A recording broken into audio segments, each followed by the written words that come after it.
Assalamualaikum warahmatullahi wabarakatuh. Perkenalkan, saya Salvatore Dipa Kusmantoro dari kelas 7B, Prodi Psikologi Universitas Bhayangkara, Jakarta. Dalam kesempatan kali ini, saya akan membahas mengenai pola asuh empati di era digital. Bagaimana sih penerapannya? Yuk kita simak. Nah, sebelum masuk pada pembahasan pola asuh, parents harus tahu nih apa aja sih hak-hak yang harus diperoleh oleh anak. Yuk simak berikut ini. Berdasarkan keputusan Presiden nomor 36 tahun 1990, yaitu hak pertama adalah hak memperoleh identitas, hak memiliki kewarganegaraan, hak mendapatkan akses kesehatan, hak untuk memperoleh kesamaan, hak untuk berperan dalam pembangunan, hak mendapatkan perlindungan, hak mendapatkan pendidikan, hak kreasi, hak bermain, dan hak makan. Tahukah parents? Rusmanto menjelaskan dari 100% pendidikan anak, 60% berasal dari pendidikan keluarga. Sistem keluarga yang stabil dan kokoh akan memberikan pengaruh positif pada tumbuh kembang dan kecakapan hidup anak. Maka dari itu, keluarga yang memiliki fungsi penting loh dalam mendidik dan membentuk kepribadian anak. Kemudian, apa sih pola asuh empati itu? Nah, saya mengambil dari attachment theory yang dikenakan oleh John Bowlby yang menitikberatkan pada pentingnya ikatan emosional aman antara orang tua dan anak. Pada teori ini, menekankan bahwa responsivitas emosional dan kehadiran orang tua yang berempati berperan penting dalam membangun ikatan yang kuat dan sehat dengan anak. Ikatan kuat dan sehat dapat terbentuk jika parents mampu mengasuh mereka dengan hati. Parents harus tahu nih bagaimana konsep empati dalam pola asuh. Yuk kita simak lagi.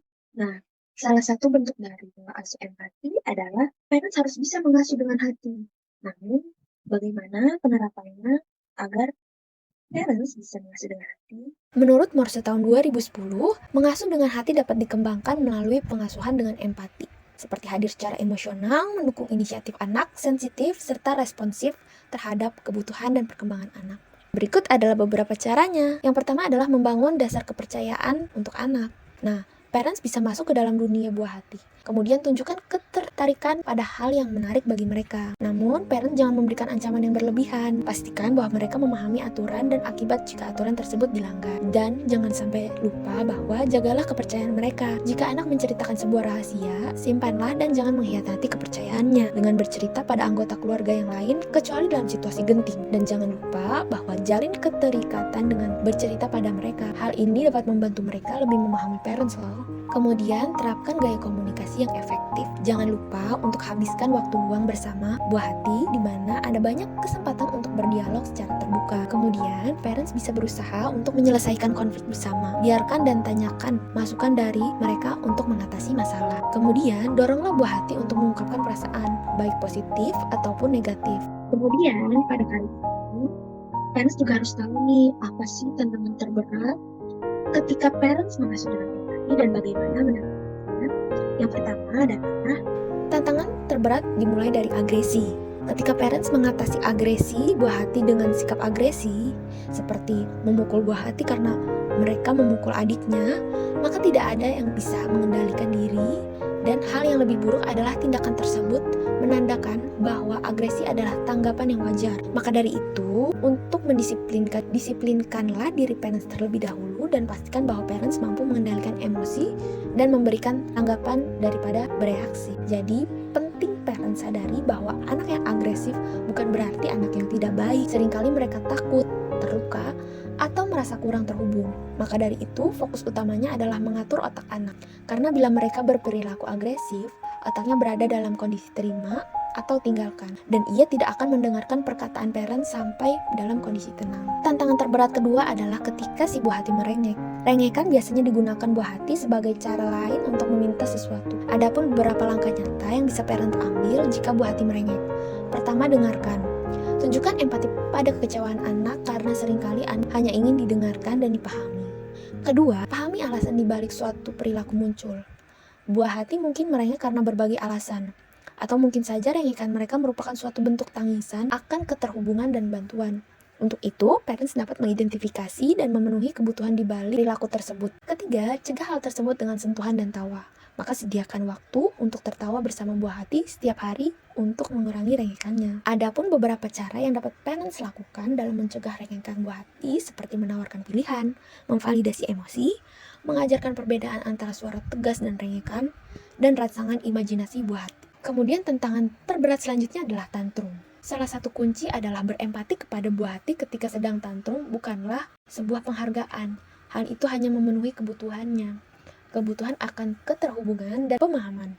Namun jika perhatian dan empati tampaknya hanya memanaskan suasana, menjauhlah dan biarkan buah hati melepaskan amarah.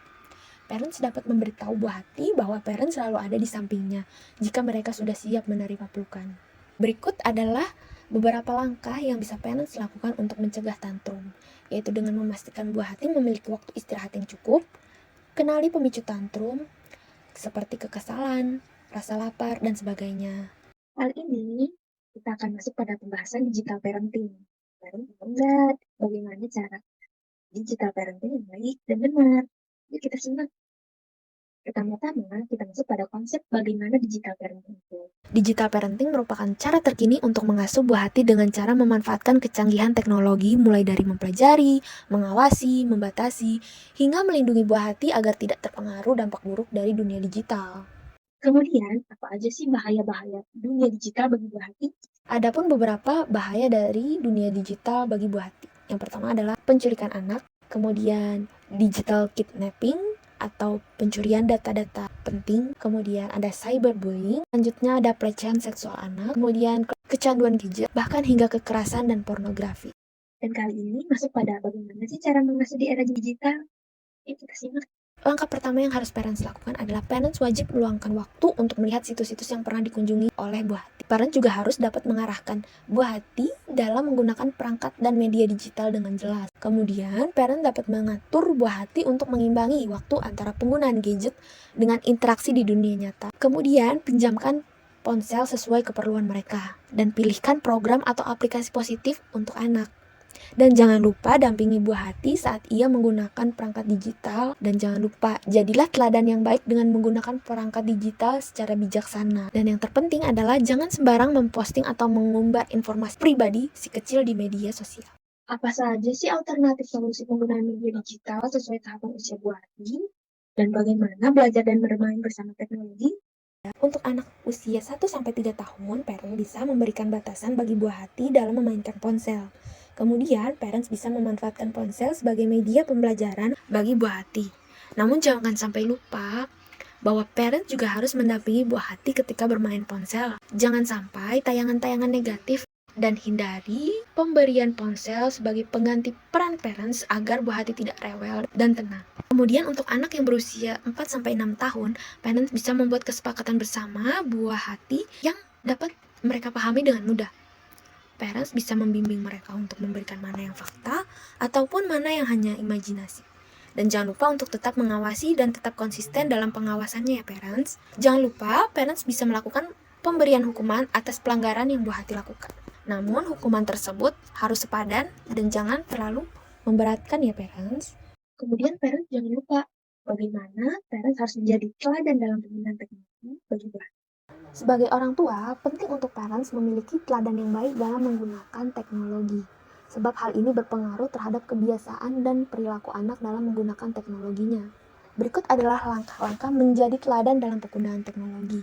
Yang pertama, mampu untuk menetapkan aturan bagi diri sendiri. Nah, parents mampu menetapkan aturan yang jelas dan konsisten untuk diri sendiri dalam menggunakan teknologi. Misalnya batasi waktu penggunaan gadget atau media sosial dan hindari menggunakan teknologi saat berinteraksi dengan buah hati. Dengan mengikuti aturan tersebut, maka parents dapat menunjukkan kepada buah hati bahwa parents mampu mengatur penggunaan teknologi dengan bijak. Kemudian yang kedua, parents harus mampu menggunakan teknologi dengan tujuan yang jelas. Tunjukkan pada buah hati bahwa parents menggunakan teknologi untuk hal-hal yang bermanfaat seperti bekerja, belajar, berkomunikasi dengan keluarga atau teman, dan mencari informasi yang berguna. Hal ini membantu buah hati memahami bahwa teknologi bisa digunakan dalam hal-hal yang positif. Yang ketiga, terlibat dalam aktivitas bersama buah hati. Gunakan teknologi sebagai alat untuk berinteraksi dan bermain bersama buah hati, seperti memainkan permainan video bersama, menonton film, atau acara yang mendidik dan bernilai positif. Terakhir, diskusikan etika dan keamanan online. Ajari buah hati tentang etika dan keamanan online, kemudian diskusikan tentang pentingnya menghormati privasi orang lain dengan tidak menyebarkan tayangan atau konten yang merugikan dan bagaimana menghadapi situasi yang tidak aman secara online. Dengan memberikan contoh yang baik dan membahasnya bersama mereka, parents mampu membantu mereka memahami pentingnya bertindak dengan etika dan menjaga keamanan dalam penggunaan teknologi. Harus diakui bahwa penggunaan internet dapat membuat kecanduan pada penggunanya, apalagi buah hati yang masih rentan mudah terpengaruh.